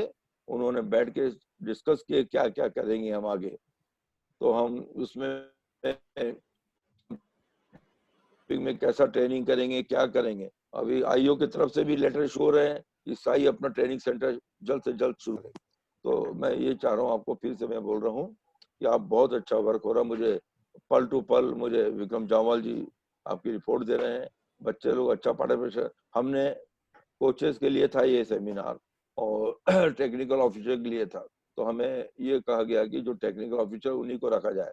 बाद में हमारे राजीव मेहता जी, संदीप प्रधान जी बोले अधिक से अधिक को पार्टिसिपेशन करो, जिसमें सर्टिफिकेट कोच, जो भी फेंसिंग के कोच हैं, जो टेक्निकल भी नहीं, उनको भी अपने साथ जोड़ो। और जितने खिलाड़ी है, चाहे वो जूनियर हो, मिनी हो, सब जूनियर हो, सब सीनियर, सभी फेंसर लोग को इसमें इन्वॉल्व करो, उससे कुछ सीखने ही मिलेगा। अब मुझे बड़ा खुशी है, जब तक हमारा सेशन चल रहा है उसमें बहुत बहुत बहुत लोग इन्वॉल्व हो रहे हैं। और अभी हम फेडरेशन ने एक हमारा चीफ एग्जीक्यूटिव ऑफिसर की नियुक्ति किए हैं, उनको अपॉइंट किए हैं, जो कि साई के साथ बराबर हम उनसे कांटेक्ट में है वो, और जो भी परेशानी होती है वो पूरा कर रहे हैं। स्पेशली मिस साई को, संदीप प्रधान जी को, राजू मेहता को बहुत धन्यवाद देता हूँ कि उनके कारण ये अच्छा मौका मिला है। पहली बार मैं कंप्यूटर में बैठ रहा हूँ, कल बैठा था, आज सेकेंड टाइम में। तो मुझे ये चीज बहुत अच्छी लगी कि हम अपने जितने, ऐसा मैं कोचेस लोग को अनुरोध करता हूँ, जो भी कोच सामने उनसे अनुरोध करता हूँ एक जूम टीम बना लें अपने इंटरनेशनल कोचेस की, जो कि हम 2020, 24, 28 के जो आउटस्टैंडिंग फेंसर हैं उनको अभी से चिन्हित करके, उन्हें सेलेक्ट करके, उनसे एक टाइम बांध के उनसे जूम के जरिए उनको ट्रेनिंग दें, अपना मार्गदर्शन दें, उनको अपना जो चीज आप सकते हैं। और दूसरी बात, अभी मैं देखा था ये जो ट्रेनिंग दिखा रहे थे आपने, ये लगता मेरे को ये रिकॉर्डिंग होगी, तो ऐसा भी इंटरनेशनल के कई कैसेट होंगे इस जूम के जरिए। इंटरनेशनल के जो ऑडियो कैसेट हैं, वीडियो कैसेट हैं, उसके जरिए आप सभी हमारे फेंसर को, खिलाड़ियों को आप दीजिए। और मैं अपने इसके माध्यम से मैं अपने जितने सेक्रेटरी हैं और कोचेस हैं उनको बताना चाहूंगा, जो सेंटर हमने साई ने चिन्हित किया है, 7 सेंटर में शुरू करना है, किंतु अभी तक हम सक्सेस नहीं हो पाए जैसा होना चाहिए। कुछ सेंटर में चालू किए हैं, एएसआई है, और उसके बाद ये अपना पटियाला है, औरंगाबाद है, नाडियाल है, ये 3-4 जगह तो है। हमें इक्विपमेंट्स के लिए साई बोल रहा, आप परचेज कीजिए, खरीदीजिए। हमने सबको लेटर लिखा कि आप अपना रिजल्ट दीजिए, अपना लिस्ट दीजिए, क्या लेना है आपको, कितने प्लेयर है, आपके डिस्ट्रिक्ट कितने है। मुझे बड़े दुख की बात कहना पड़ रहा है कि मुझे वो अभी तक कोई पर्याप्त नहीं होता है, और मुझे ऊपर से डांट सुननी पड़ती है। तो आप भी बोलिए, अपने खिलाड़ी लोग को भी है, कोचेस भी है, वो अपने सेक्रेटरीज को, अपने कोचेस को आप लाइन अप करके क्या क्या आपको ट्रेनिंग सेंटर में जरूरत पड़ती है, कहाँ से कौन सा इक्विपमेंट लगता है, वो आप जल्द से जल्द फेडरेशन को भेजें। इसके साथ में आपके सभी को मैं फिर से शुभकामनाएं देता हूँ, आपके भविष्य की, उज्जवल भविष्य की शुभकामनाएं देता हूँ। मैं चाहता हूँ कि 2020 में तो अभी एक ही है, हो सकता है अभी 2 इवेंट बचे हमारे, जो सेटेलाइट टूर्नामेंट है, वर्ल्ड कप है, एशियन चैंपियनशिप है, उसको पार्टिसिपेशन करेंगे, तो हो सकता है उसमें एक 2 हमारे फेंसर आ भी सकते हैं। तो उसमें घबराई जो नहीं भी आए तो आप 24 की तैयारी आज से शुरू करें। इसी माध्यम से, ये जूम के माध्यम से, ट्रेनिंग के माध्यम से, सेमिनार के माध्यम से आप लोग बिल्कुल भिड़ जाए और ऐसा करके दिखाएं कि हमको मेडल चाहिए, हमें ओलंपिक में जाना है। वो आप जाओगे तो आपका नाम तो होना ही है, आपके परिवार, अपने गार्जियन का नाम होगा, आपके स्टेट का नाम होगा, अपने भारत का नाम होगा। मेडल आएगा तो आपको, मेडल आएगा तो हमारी भी इज्जत बढ़ेगी, हमको भी लोग पूछेंगे। तो ये सब आप लोग हमारे सैनिक लोग हैं, हमारे कोचेस, टेक्निकल ऑफिसर, हमारी रीढ़ की हड्डी है, हमारे प्लेयर सैनिक है। आप लोग लड़ोगे तो हम भी आगे कर सकते हैं। हम कोशिश कर रहे हैं अधिक से अधिक खिलाड़ियों को सुविधा मिले, और मुझे आशा है बहुत जल्दी, साई बहुत कर रहा है, साई बहुत अच्छा काम कर रहा है। साई ने अभी कई कमेटी बनाई है, कई उसमें फेंसिंग को बहुत बहुत स्पेशली हमारे सेक्रेटरी जो है जलानिया जी हैं, सेक्रेटरी हैं, हमारे जो खेल मंत्री है रिजू जी, वो भी बहुत ही स्पोर्ट्स पर्सन है। मैं 2008 ओलंपिक से उनको जानता हूँ, और बहुत वो है, मतलब बहुत सरल स्वभाव के हैं। कोई भी जाके उनसे मिलता है, हर तरीके से उनको मदद देते हैं, चाहे वो ओलंपिक गेम हो, नॉन ओलंपिक गेम्स हो। उसी प्रकार सेक्रेटरी के भी बहुत बारे में हमने जो गलत प्रचार प्रसार किया था, उससे भी हम जब मिले तो बहुत अच्छे व्यक्ति हैं, और उन्होंने हमें अच्छा किया है। और मैं आशा करता हूँ कि हम प्यार से, हम अच्छे से अच्छा करेंगे। कोई पर्सनली जो भी पैसा मेरा पर्सनल खाते में जाना नहीं है, ये खिलाड़ियों के उन्नति के लिए, उनके ओलंपिक में पार्टिसिपेट करने के लिए, ये भारत का सरकार का नाम होगा। तो उसी प्रकार जो काम कर रहे हैं, उसलिए भारत, हम ओलंपिक में जाना हमारे लिए बहुत जरूरी है, ओलंपिक मेडल लाना बहुत जरूरी है, एशियन गेम में मेडल लाना बहुत जरूरी है। तो मैं सभी से फिर पूर्ण आप सबको बहुत बहुत बधाई देता हूँ, और आपसे पूर्ण अनुरोध करता हूँ, निवेदन करता हूँ, आप सुरक्षित रहें, स्वच्छ रहें, साफ सुथरा रहें।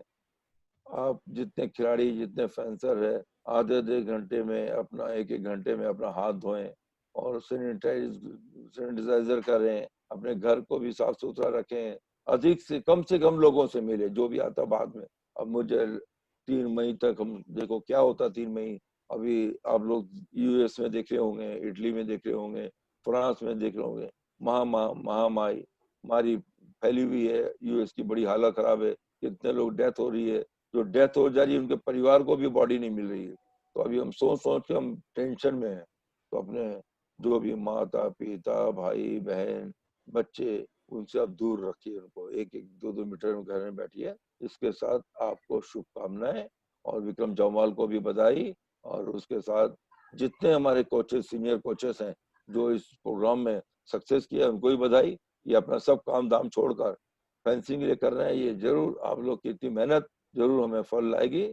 और साथ में मैं साई के जितने डायरेक्टर्स लगे हैं, जितने सीनियर ऑफिसर हैं, जितने पदाधिकारी हैं, मिस्टर संदीप प्रधान डीजी साहब हैं, हमारे सेक्रेटरी स्पोर्ट मिनिस्टर और हमारे अध्यक्ष अपना फेंसिंग फेडरेशन के और भी पदाधिकारी, सभी स्टेट के सेक्रेटरी प्रेसिडेंट, आप सबको मैं शुभकामनाएं, बधाई देता हूं, साथ में सुरक्षित रहने के लिए अनुरोध करता हूं। धन्यवाद। Thank you Bashir sir. Bashir sir से हम इससे ज्यादा सच्चे वंडरफुल वर्ड्स, बशीर भाई ने इतनी हमारी कोशिश मदद की है। बशीर सर इस 45 इयर्स का स्पोर्ट्स एडमिनिस्ट्रेशन का उनका जो एक्सपीरियंस है वो झलक गया। Sir thank you very much आपकी ब्लेसिंग्स और गाइडेंस के लिए। आपकी डायरेक्शंस के अनुसार सारे कोचेस, टेक्निकल ऑफिशियल हम पूरी जान लगा देंगे। Thank you Bashir sir. No over to, थोड़ा सा मैं आप लोग का प्रोग्राम देखूंगा, फिर उसके बाद यहाँ से जाऊंगा, देखता हूँ आप लोग क्या करा रहे हो, अभी तक देखा नहीं था।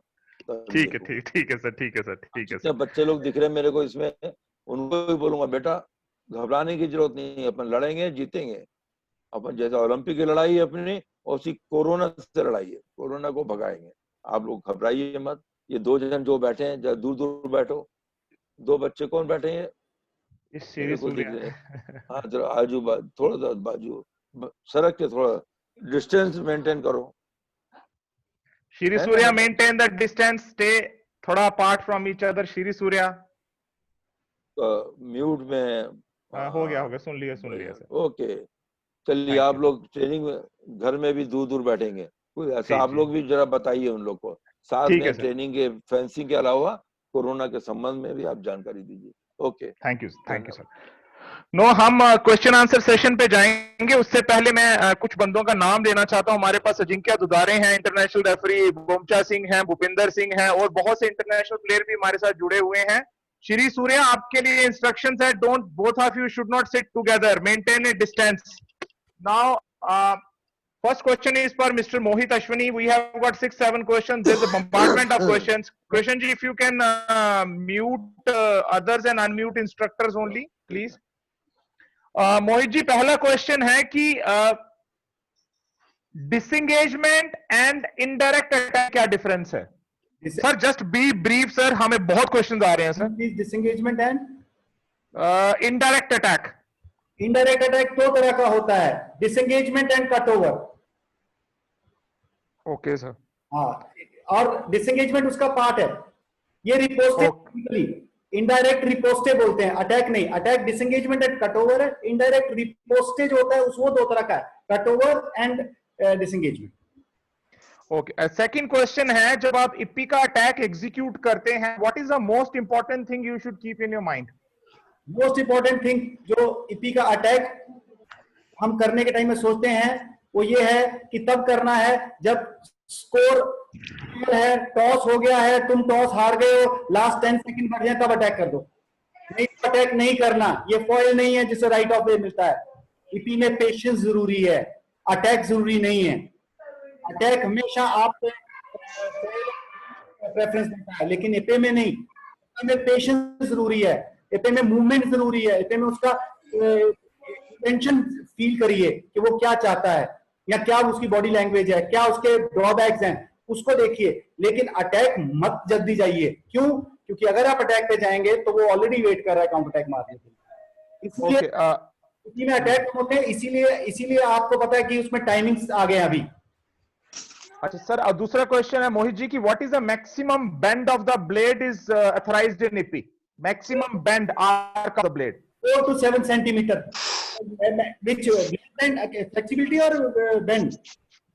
Bend, that arc which is required while playing. 1 centimeter. 1 centimeter. 1 centimeter. Okay. Blade from the center of the blade.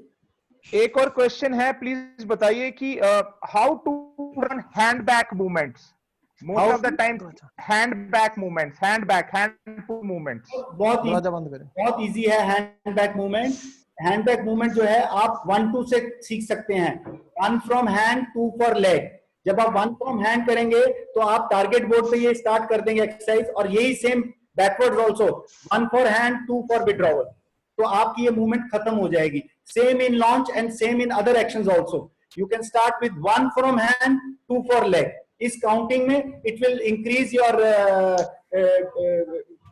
Starting with the hand position. even while retreating also. Thank you, sir. Thank you. Now we have got a lot of questions for referees coming up. First question, it is addressed to Deepak. Deepak, are you there?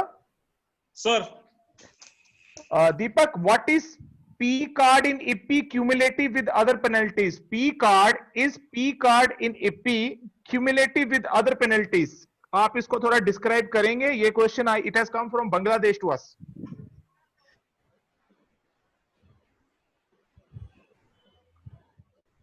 Deepak, you are there? Unmute him first. Unmute him. I think he has. Krishan ji, if you can unmute Deepak. yes sir, I am here. You listen the question? Yes sir. Please answer. Sir, जो P cards हैं उनको sir अलग से score sheet पे लिखा जाएगा, वो जो बाकी पेनल्टीज हैं उनके साथ उनको क्यूमुलेट नहीं किया जाएगा, ये सर इसका रूल है। क्यूमुलेटिव का थोड़ा मतलब समझा दें, what is the meaning of cumulative in Hindi, अगर आप बता सकते हैं तो। लाइक अगर नॉर्मल पेनल्टीज हैं उनके साथ क्या उन जो पी कार्ड की पेनल्टीज हैं उनको क्या मिक्स किया जाएगा? तो सर इसका आंसर है नहीं, उनको मिक्स नहीं किया जाएगा। पी कार्ड्स की जो पेनल्टीज है उनको अलग से नोट किया जाएगा एंड जो नॉर्मल ऑफेंस पेनल्टीज हैं उनको अलग से नोट किया जाएगा। अच्छा, दूसरा क्वेश्चन इसी से रिलेटेड है, ये बताइए कि एक बार आपको पी कार्ड की और other penalties given in team bout, does it carry forward to the next bout और वहीं पे खत्म हो जाती है वो? नो सर, वहीं पे सर खत्म हो जाएगी। P card is for the only one match और ओनली फॉर वन बाउट। अच्छा, अगला क्वेश्चन है पैरी और बीट करते समय, व्हाइल डूइंग बीट और parry, if opponent's blade is broken, is hit valid? No sir, it will be annulled. अगर parry या बीट करते समय ब्लेड टूटता है तो रेफरी इमीडिएट लाउड वे में हॉल्ट बोलेगा एंड जो टूटा हुआ वेपन है उसे अपने पास कस्टडी में लेगा एंड वो उस हिट को एनाल करेगा सर। ओके, ये क्वेश्चन बाय मेरी चैट पे बाय फॉर रशीद के लिए आया है, some Mehdi Hasan from Bangladesh. He said, Rashid you are there? Yes yes I am. इन्होंने पूछा है, can a second 5 minute break be granted for the same injury to the same fencer in same day? क्या 5 minute की जो ब्रेक मिलती है, medical break, जी, वो same fencer को एक दिन में 2 बार मिल सकती है गेम खेलते हुए? इसमें एक सेम इंजरी के लिए सेम डे में आप दूसरी ब्रेक को क्लेम नहीं कर सकते। इट मींस कि एक दिन में आपको एक बार ही जो है वो सेम इंजरी के लिए कर सकते हैं। हाँ, अगर आपको दूसरा इंजरी होता है तो फिर आपको अनदर 5 मिनट जो है वो मिल जाएंगे। आज मेरे लिए बड़ा आसान हो रहा है क्योंकि most of the people are sending questions by name कि वो किस कोच को या रेफरी को पूछना चाहते हैं। इससे पहले कि मैं लोहित के पास जाऊं, another question for Mohit ji. Yes sir. ये क्वेश्चन आपके एक स्टूडेंट ने भेजा और मुझे बोला है कि मेरा नाम मत लेना, अदरवाइज सर विल डांटो मी। उन्होंने बोला है, how can we develop the tempo of fencer for choosing right of time for hit? some exercise you can suggest. Tempo जो है, सबसे पहले टेम्पो क्या है? Tempo is right choice of movement. Tempo 2 तरह का होता है, one is psychological tempo, one is physical tempo. Psychological tempo is inbuilt quality, you can not improve, ये कृष्ण सर पहले बोल चुके हैं आपको। और physical tempo you can develop. Physical tempo 2 तरह का होता है, tempo with the hand, tempo with the leg. अगर आप ऐसे हाथ को, फॉर एग्जांपल ओपोनेंट हाथ को ऐसे ऐसे मूव कर रहा है तो आपको इस हाथ की मूवमेंट पे टाइम चूज करके हिट करना है। Same with the leg also. Leg tempo में ओपोनेंट सबसे जो मेरे लिए फेवरेट मूवमेंट है, जब ओपोनेंट पीछे जाके और सडनली पैर ऊपर करता है आगे आने के लिए, that is the best movement to make a hit, best ever movement.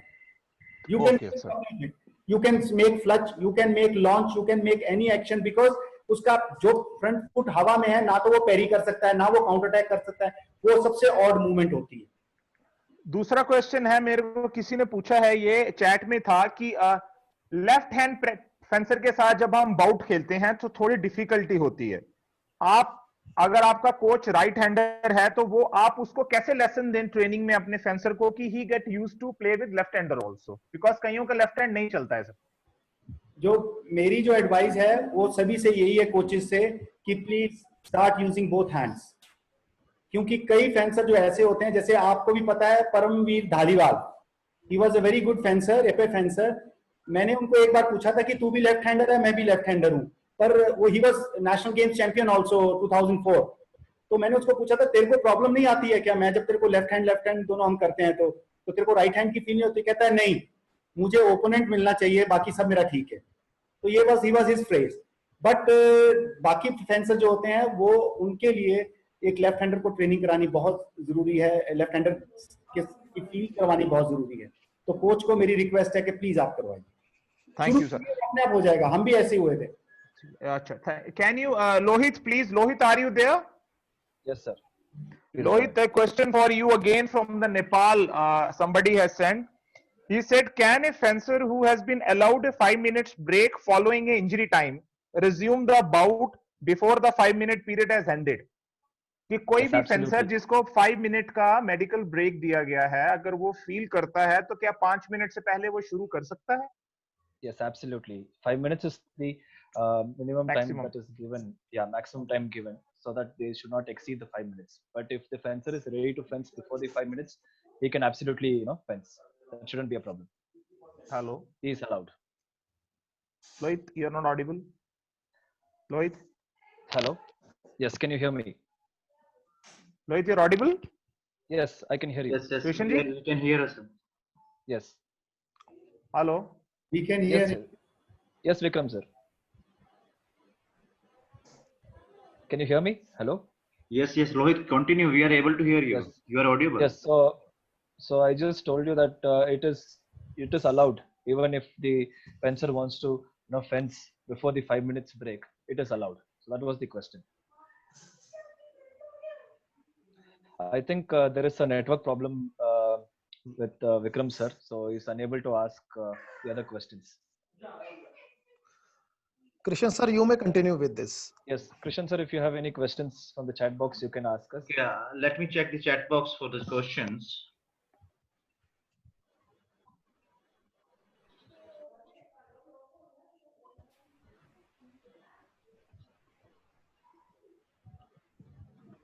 There's a question from someone, Sarin Savio. Sir, a doubt is going on the total score is 5 point. Fencer A and fencer B got 4-4, and they take simultaneous hit at the time point give to fencer A or B. For what will referee do? I think so. So they want to know, this is a 5-touch bout, and the both are like 4-4, and there is simultaneous touch. Then what will the referee decision? It is very simple, but you can answer it, Lloyd. Well, if it is simultaneous hit, then they would definitely go for another touch. If the time is up, then they will go for the 1 minute. So if the time is not up, then we have to continue until one gets a single touch. Okay. Let me search any other question if I can find.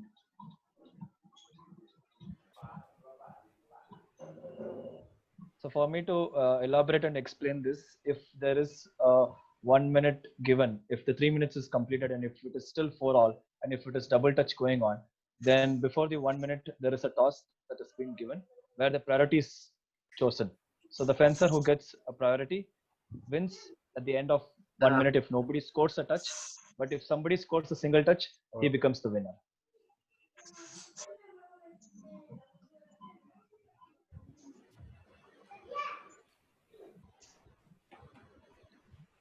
Mohit sir, there is some question. Someone is asking about what is the basic difference between the like a beat and compound attack. So whether the beat is a part of compound attack or the compound attack is totally different than the beat. Beat, as I've already shown in the slide, you can start the attack with the beat. Beat attack, beat.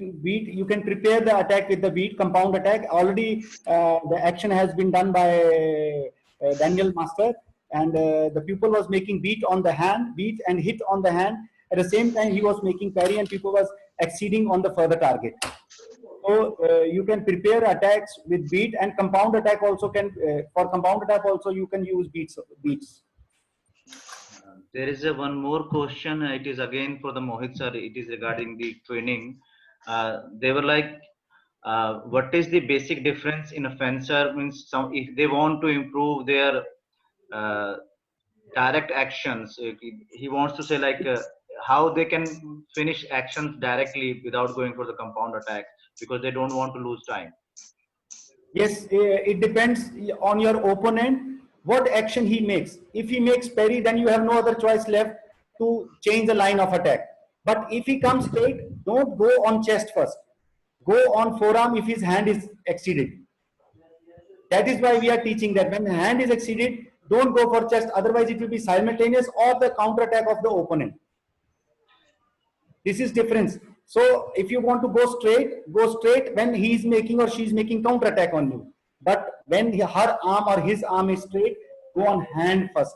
No, don't straight away go on chest, because if you go on chest, definitely either there will be a simultaneous lamp or single lamp of the counter attacker, because he's straight, standing straight, and you are in the launch position or clutch position. Thank you, sir. There is one question for Mr. Deepak Singh Patial. Sorry, it's Dr. Deepak Singh Patial. This question is regarding, again, for the P card. They want to know whether this P card, I think it is already asked by Vikram, sir. I have to change the question because I think this was the previous question. Now, other question is again is regarding the referee, and Deepak Singh, I think, is the right person to answer it. It is regarding the Kora core. So he wants to know whether it is allowed in FA or not. Sir corps a corps epee में क्या foil and sabre में भी allow नहीं है, but एपे में अगर कोरा core में मैं स्पेशली कोड करूंगा अपने रेफरीज को कि बहुत बड़ी कंफ्यूजन है कोरा कोर में। कुछ रेफरीज अगर गार्ड हिट होता है तब भी हॉल्ट कर देते हैं। वो लोग प्लेयर्स की प्रायोरिटी को खा जाते हैं, एक तरह से बोलूंगा। तो मैं रेफरी से रिक्वेस्ट करूंगा कि पहले तो इसका जवाब जो क्वेश्चन का आंसर है कि नहीं, कोरा कोर जो है एपी में भी अलाउ नहीं है। एंड इसको थोड़ा सा एक्सप्लेन करते हुए बताऊंगा कि कोरा कोर के टाइम में प्लीज रेफरीज जो हॉल्ट बोलने में जल्दी ना करें। वो एक्शन अगर उनको लगता है कि कुछ कोई एक्शन बॉडी टच होने वाली है, उससे पहले हॉल्ट बोल देते हैं। एंड हिट एंड कोरा कोर होता है तो बोलते हैं वो रेफरीज बोलते हैं कि बिफोर हॉल्ट। तो प्लीज इस चीज को फील कीजिए। एंड ये जो प्रैक्टिस है ये नंबर ऑफ बाउट्स और नंबर ऑफ सिचुएशंस देख के आएगी आपके अंदर। एंड इस चीज को फील कीजिए कि मुझे कब हॉल्ट बोलना है और किस पोजीशन में हॉल्ट बोलना है। एंड कोरा कोर अगर बॉडी टच हो गई तो वो कोरा कोर है। Thank you sir. Thank you very much. Krishan ji, can I take on?